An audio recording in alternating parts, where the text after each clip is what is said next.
Hi, everybody. I'm Bill Whittle, and this is The Firewall.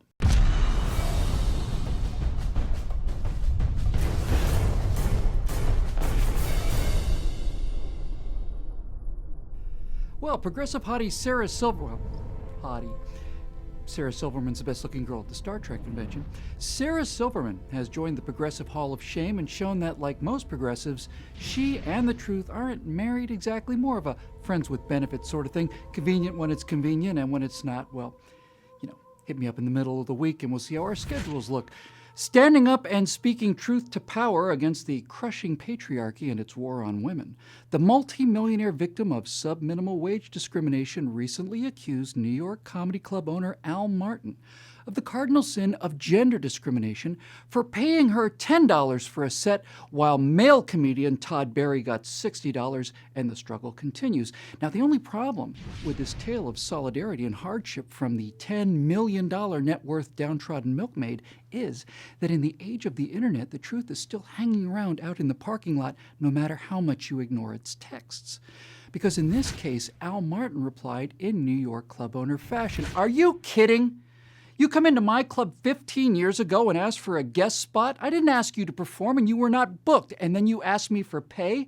Then you make this a gender pay thing? I didn't pay you less because of gender. I paid you less because Todd Barry was booked and you weren't. It was a guest spot."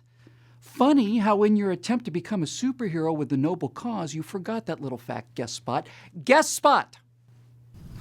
But see, if you have a political philosophy called progressivism, there's only one major goal, and that is, in the immortal words of Al Martin, to become a superhero in a noble cause. Because if Sarah Silverman is not a superhero in a noble cause, then she's just another rich, fat cat, multimillionaire one-percenter who's killing the planet and taking more than her fair share. How many unwed mothers are not getting health care because of Sarah Silverman's $10 million of hoarded gold? How many children must starve before she gives back what she took?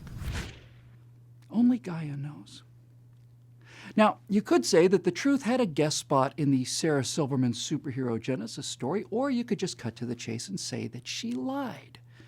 She not only lied, she slandered a man in order to make herself into this superhero on a noble cause. But what is the life and reputation of the man who coughed up $10 in car fare out of the kindness of his heart when compared to Sarah Silverman's self-image? Or for that matter, what do the lives and reputations of an entire collection of gentlemen at Phi Kappa Psi fraternity at the University of Virginia, here being shown vilified and demonized for a horrific crime, the vilest possible accusation really, which was only barely mitigated somewhat by the fact that it did not occur?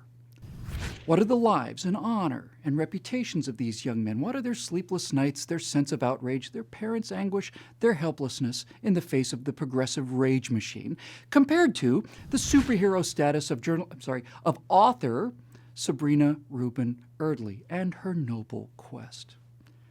She never once interviewed any of the friends of the source of her 9,000-word slander, and much more importantly, neither did any of the editors of Rolling Stone magazine ask about it, because the truth has a permanent guest spot in progressive politics.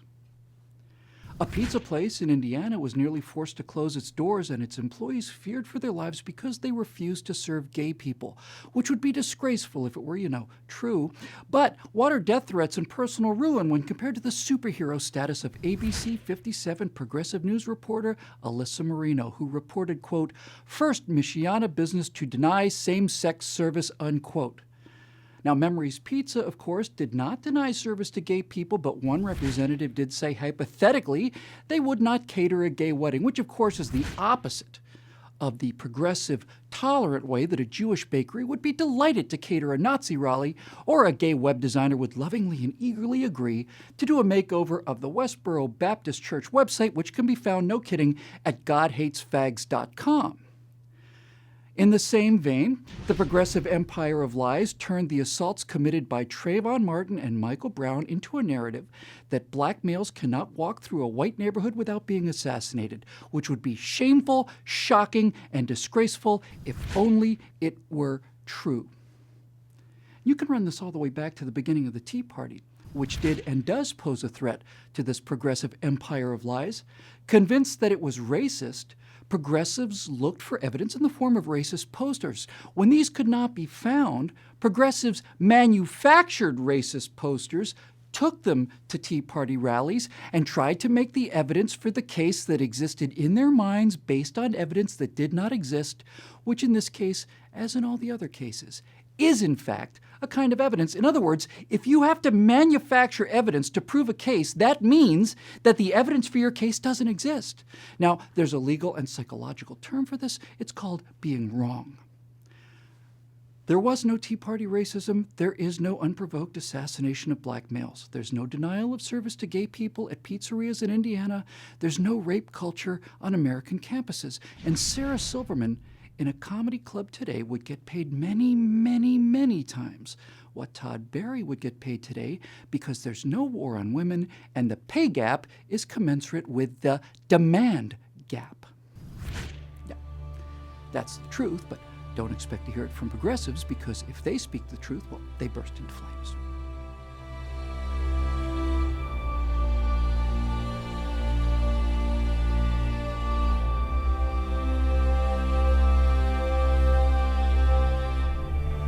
Please subscribe to our YouTube channel and be sure to visit us at truthrevolt.org.